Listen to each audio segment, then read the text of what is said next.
everybody. Thanks for joining us this afternoon for our Reviewers RFA webinar. We're going to be discussing several different things today, specifically regarding the review for applications that are going to be coming in next Wednesday on the 15th.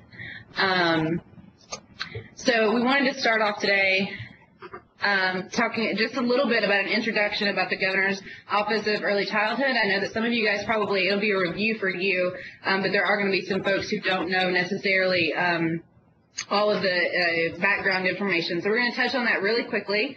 Then we're going to talk about the Community Early Childhood Councils and our vision for this past year. We have changed just a little bit. If you were a reviewer last year, we have changed the vision just a little bit, but it should be pretty similar to what you saw last year. We're then going to talk about the reviewer responsibilities, some of the information that we're going to need from all of you guys to make sure that we have the proper paperwork. And then some compliance versus quality stuff. Again, this is going to be where we changed the requirements from last year. And then go individually into each component of the RFA and discuss it individually and what we're looking for in each piece of that. And then finally, some just tips of the trade, some good advice to as we move forward with the reviewing. And hi guys, it's Joe Roberts, the director of the Head Start State Collaboration Office. Amanda has asked me to kind of help out with some of the slides here and guide us along on our as we get ready to review for next year. If you have any questions throughout the webinar, feel free to share those in the chat on the right-hand side, left-hand side of the screen. Or you can certainly, this is a small group, it's a relatively informal group, so if you have a question that you, just a burning question you want answered, feel free to go ahead and interrupt us at that point and we'll address it. We really, really appreciate your participation. I mean, we certainly couldn't do this without volunteers like you and folks who are helping us out to review.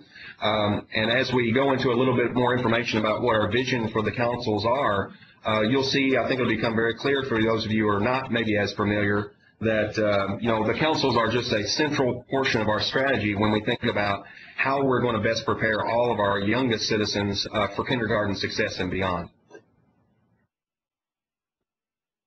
Okay, so I just want to let you guys know a couple of pieces that we're going to need from you as we move forward. The confidentiality statement, that is just basically saying that as you and the non-disclosure both say that you are not going to discuss the particulars of the applications that you review.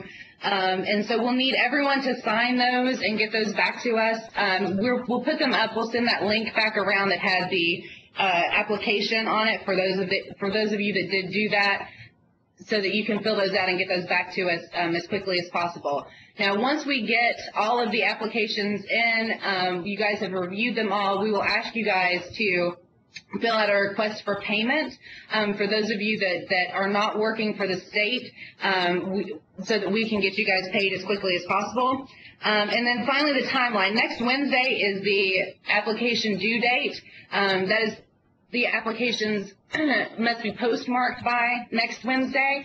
So we expect in our office to start seeing them much more on May 17th through the 20th, and that's when you guys will start getting those. And the way that we're going to get those to you guys is each one of you will receive an individual website where we will upload all of the information on there for you. So you'll have all of the applications up there. It'll have individualized information. That's where you'll get your score sheet, and we'll also include several of the references that you guys have already received in emails for the RFA. That includes the RFA, it includes the webinar that we did for CECCs, and a lot of that other information.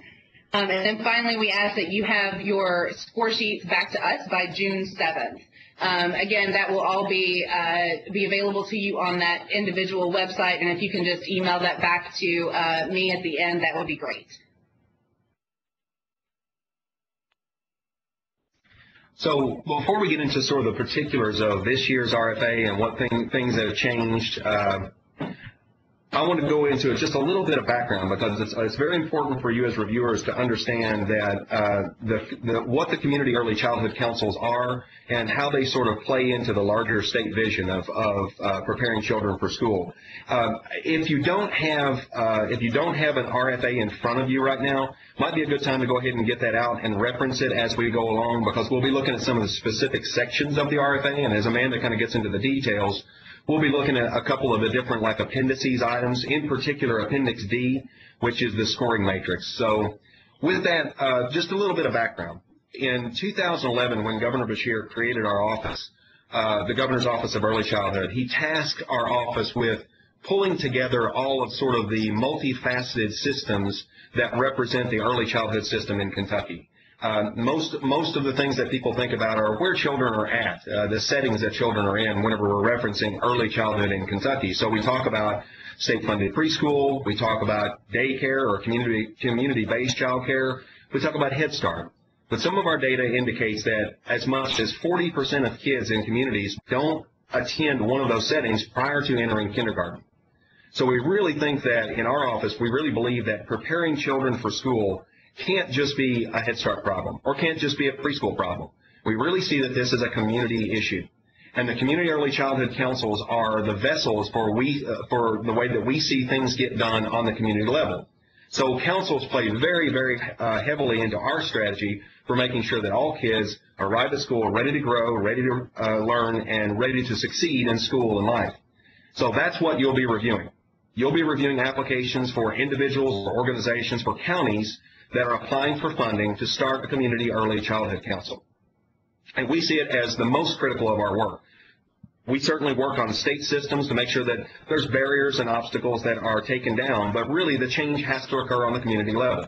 So our goal is for every county and every community to have an active, highly functioning council. So that's what the ultimate goal is, because that's how we see we're going to move the needle and have more kids arrive at school ready for success.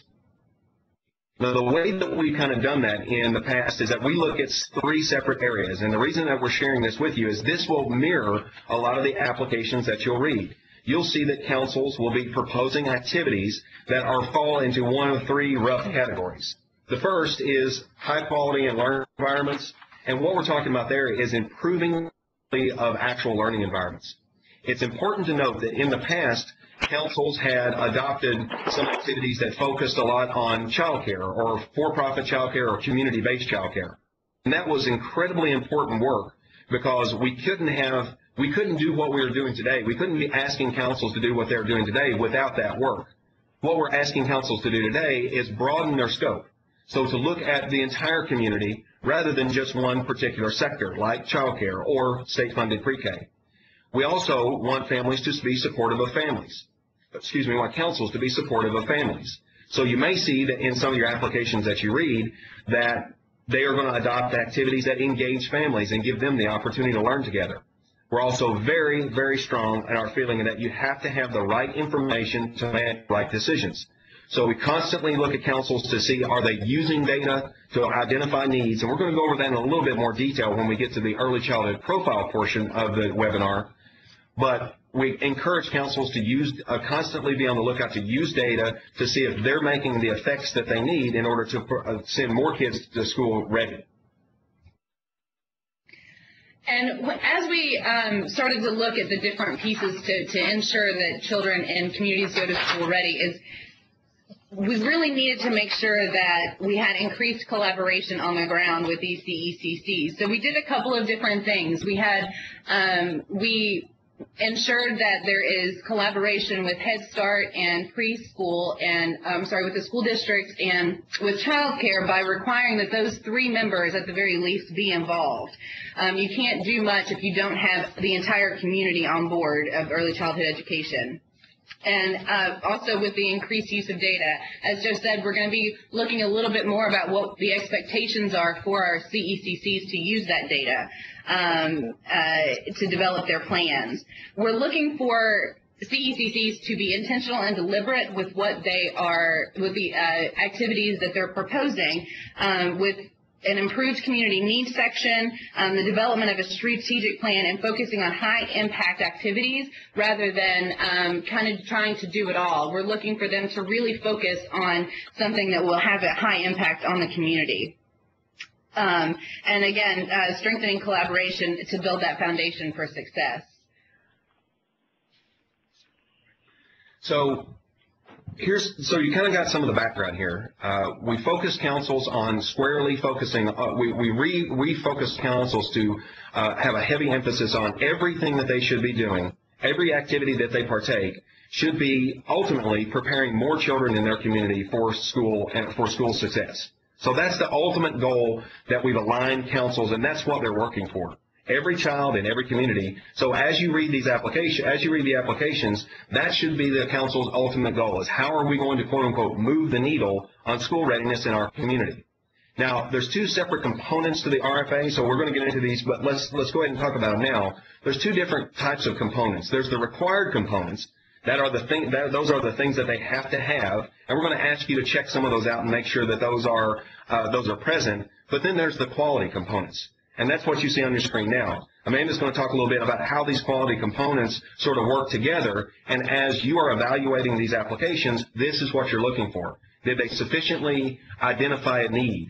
Did they address the need with a strategic plan, a plan that's achievable? And then did they develop their budget around that so that they have enough support? And as you can see in front of you, we have kind of given a weighted point value to each one of those. We have created, which we'll go over in just a little bit, the early childhood profile that we're asking CECCs to take a look at and identify the needs of their community. So we're looking at that for about 30 points. But the biggest part of it is going to be that strategic plan and how they tell us what they plan on doing to affect those needs that they determined from that early childhood profile. They need to select an outcome, identify the activity, and describe how it affects, again, that school readiness. We're looking to move the needle on that. And then finally, putting together a budget that defends basically everything that they have done with this strategic plan. So these are the required components that each application will have to have before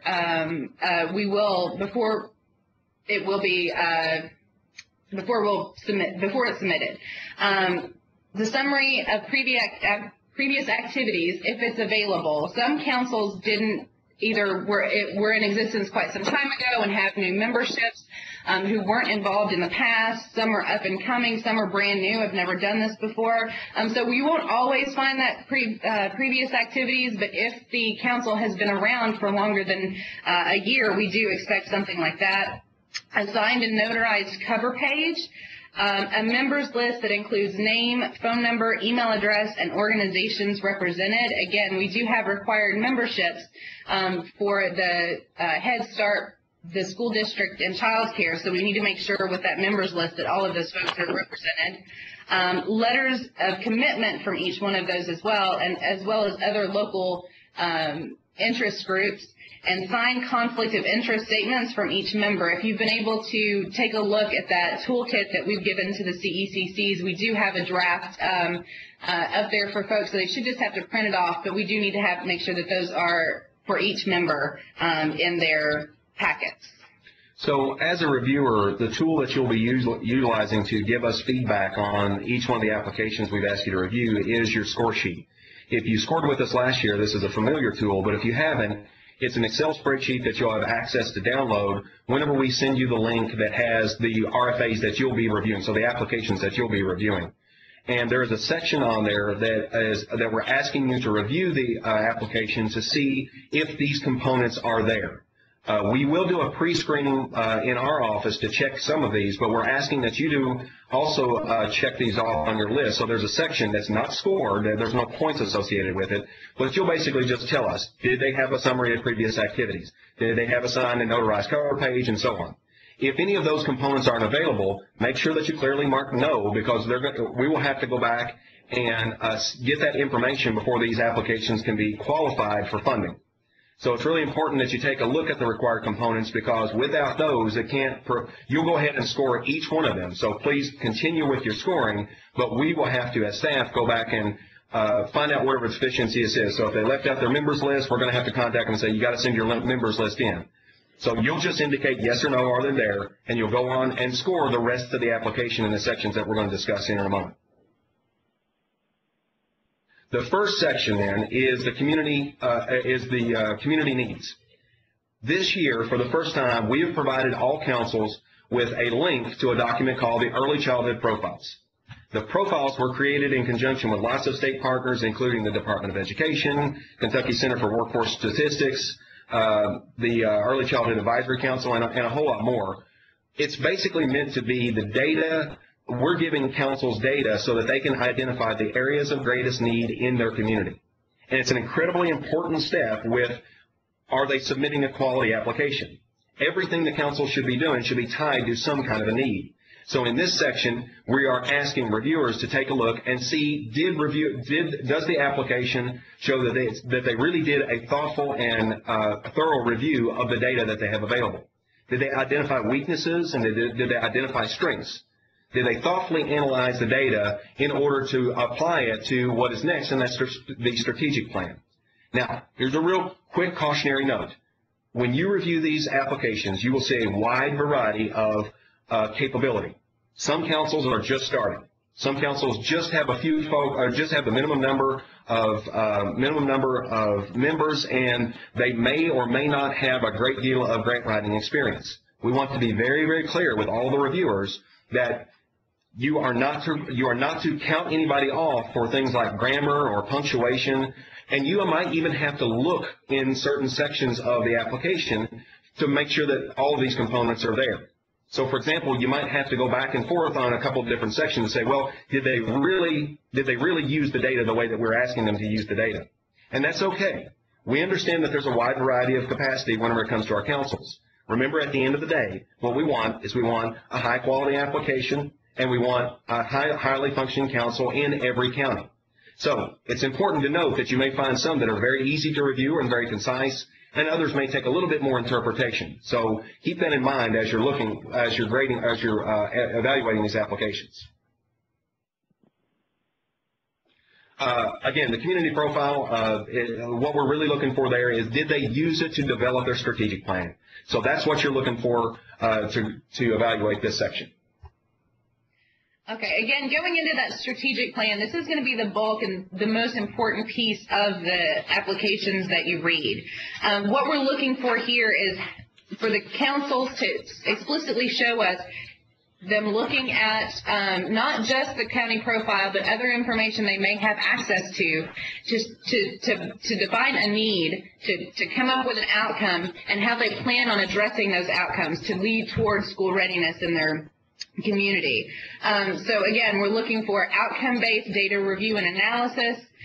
We want them to clearly demonstrate how it will lead to school readiness in the community, to use indicators of how the proposed activity will lead to successful outcomes, use clear collaboration between community early childhood councils and community partners, and explain and detail the plan to ensure proposed activities are successful. So we're looking for, what the activity is going to be and how they are going to measure it and how that all will lead back to school readiness. Again, we're looking for that very focused and intentional activities in their area. So, but the thing to remember is that we're not looking so much for detail. This is not going to be a specific list of actions or a technical work plan. We're just looking for the intentional purposes behind the activities. So you're not going to see a whole lot of, on September 15th, we're going to have this part of the activity complete so that we can have a literacy day at the end or at the beginning of October. It's going to be much more of a narrative kind of conversational kind of thing, because the way that we look at it is what's more important is that they actually move the needle forward on school readiness, not necessarily which dates they're putting those pieces together. So then just as an example, exactly what Amanda just said, as an example then, a good strategic plan would, first of all, would reference the need that they identified in the community needs assessment. So let's just take, for example, they looked at the county profile, the early childhood profile, and they said, you know what, it looks like our literacy scores are low. So we want to address that. the results from the Brigance said our literacy scores are low, so we want to address that. Well, how are we going to do it? Well, we want to support families by giving them opportunities to learn together. So, therefore, they're going to write that into their strategic plan. They're going to say, here's how we're going to give families opportunities to learn together. We're going to do a literacy fair. So the details of the literacy fair, again, not this very specific who, when, what, where type of details, but the specifics of the literacy fair and how they are going to demonstrate success should clearly be in their strategic plan. The instruction that we gave to all of the community early childhood councils when we had them back in March at our institute in Somerset was put your mind as you're developing your strategic plan, put your mind into the mind of the reviewer. Are you being very, very clear as to what your need is? Are you being very clear as to what your outcome that you want to affect is? And are you being very clear about what your measure is? And also, don't take for granted that you very explicitly need to list on there what is the effect going to be on preparing children for school. So as reviewers, you need to look at those components. Did they really tie it to a need? Did they clearly indicate what their outcome was? Did they state how they were going to measure success? And did they state also how did it affect school readiness? Again, I just want to caution you. You may have to look for this information, guys. It may not be as clear in application A as it is in application B. But, again, we have to recognize that there's a great level of flexibility that we want to give councils in order to enact these plans. Okay, for the communications plan, this is something new. We haven't requested for CECCs to give us their information like this before. But as we move forward and people are moving more and more onto the internet, they're doing stuff on Facebook and Twitter, we just want to make sure that we know what's happening on the ground. So we're asking for councils to give us a detailed plan to broadcast the vision that we are coming out with the Governor's Office of Early Childhood. Now, not everybody is going to have ability to do websites or to have a Facebook page or anything like that, but we want to make sure that our messaging is getting out there into the community, and we just want them to tell us how to do it. If they do not currently have a plan in place, but they don't have an infrastructure in place, as long as they have a plan to build something, that's what we're looking for there. We're not looking for anything, several pages long about how they plan on getting the messaging out. We just need a touch of what they're doing on the ground with the communications that they're getting from our office. Yeah, again, following up with what Amanda said, this is something new that we're asking councils to do. So some of them will respond by having a very complex plan. Some of them will have a very detailed plan. Others will kind of indicate that, well, we sort of understand what we're supposed to do, and this is how we want to do it this year. Again, this is only worth 5 points overall.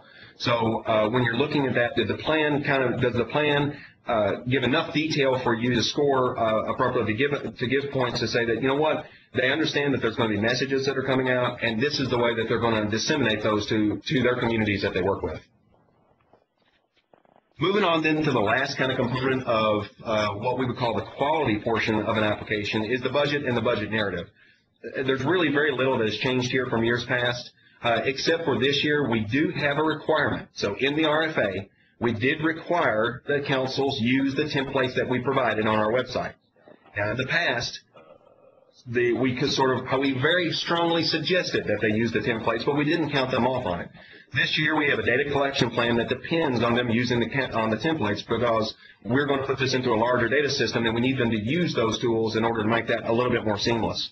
So that is one of the things that we're asking you guys to take a look at is say, well, are they using the right templates? You can find those on the link there. We'll also have those on the website. Whenever we send you your individual pages, that'll have your individual RFAs that you're going to review, or applications that you're going to review, and then also the other resources. The rest of it is just, did you appropriately support your activities in the strategic plan with funding?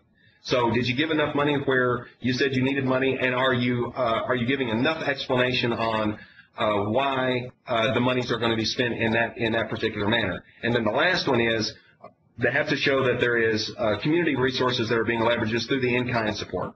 So this is more, rather than a qualitative type thing, this is really more of a quantitative type thing. Did they do the things that we're asking? If they did, then that's okay. We score them as appropriate. Okay, so just a few tips of the trade. You guys have heard several times throughout this conversation that grammar and punctuation is not going to be a main focus of what we're looking for here. We're not English teachers. We're looking for, again, that strategic use of the funds in your community to move the needle forward on kindergarten readiness. So as you're reading through these, if you're kind of one of those people like myself who does pay a lot of attention to grammar and punctuation, try to hold that red pen back just a little bit. We're focusing more on making sure that the quality is there and that they're actually moving that needle forward rather than the actual structure of sentences and making sure that the periods are where they need to be. And then we're looking at that compliance versus quality, right? So we looked at both those. Yes, you do. Part of your evaluation will make sure that they have those compliance components. So do they have a membership list? Do they have the letters of support, so on and so forth? Those should be your sort of checklist sort of review.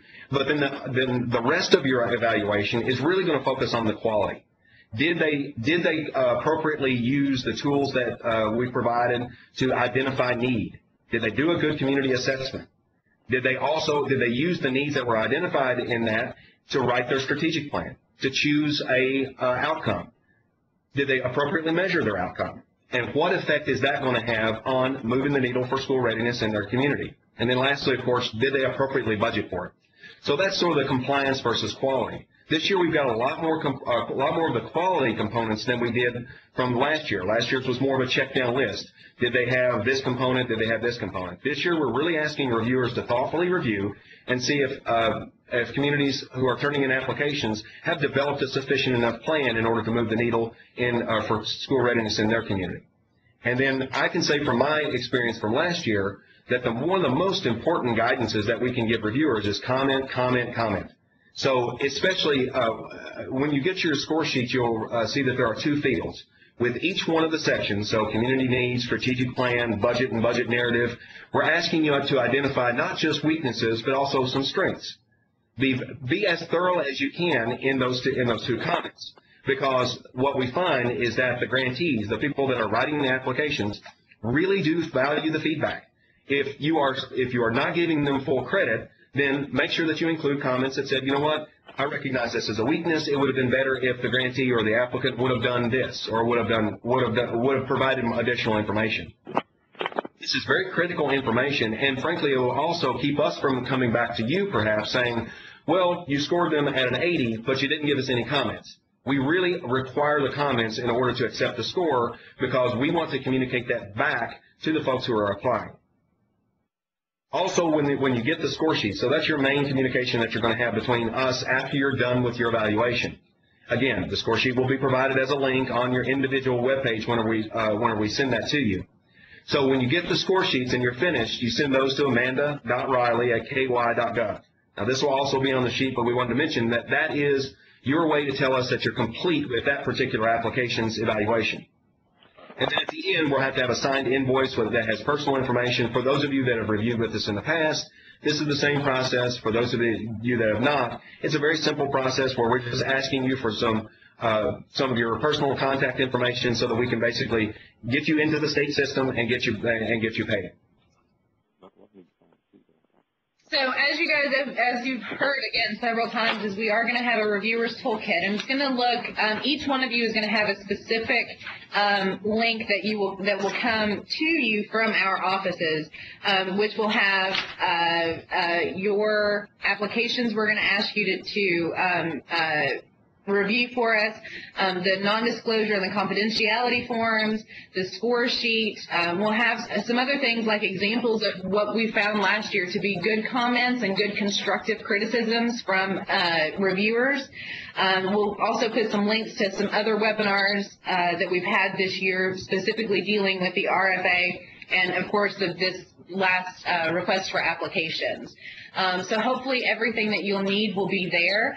And if you have any questions, we do ask that once you get the link that we are going to send you, please add it to your favorites.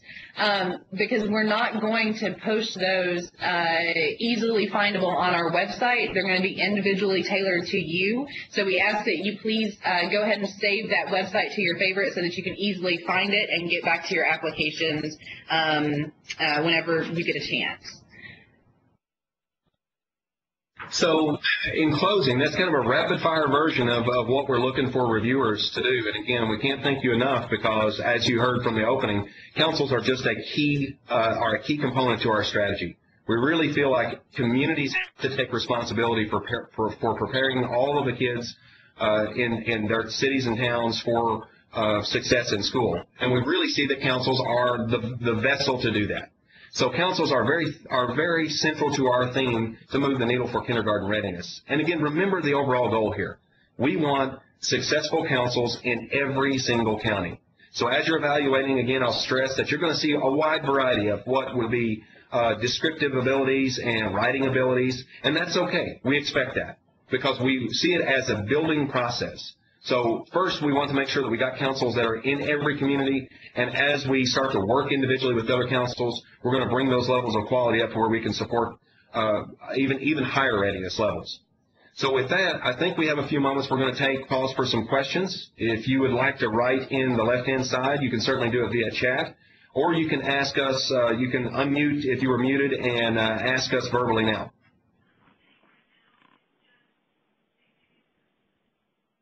This is Janet White, and I've just joined. Hi, Janet. How are you? I'm fine, thank you. Great. I'm well, sorry. Janet, if you missed any part of it, we are recording this, so we'll post this back out to all the reviewers. So you can, if you missed any portion of it, you can catch it on the YouTube recording. Okay, thank you.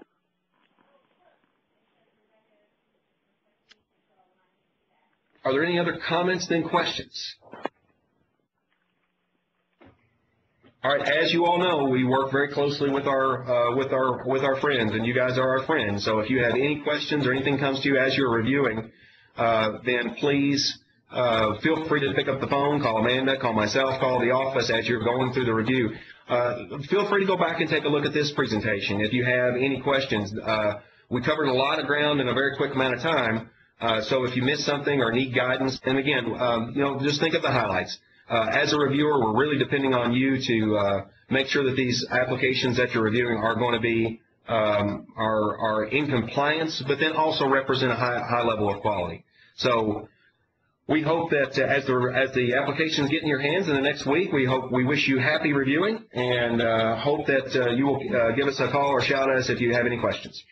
And again, I would like to stress, if everybody gets a chance, or if you haven't already, to go back and look at the webinar that we did earlier this month for CECCs, where we specifically go through an example on what we're looking for in the strategic plan and what we're looking for them to use the data profile for, and how to build their budget within all of that. That's really, I think, where you're going to get a lot of information on how we really want to see these applications come in. So, and hopefully you guys know that I will be sending out emails pretty regularly over the course of the next week. And if you have any questions, again, just always never hesitate to give us a call. Thank you all for your time. Have a good afternoon.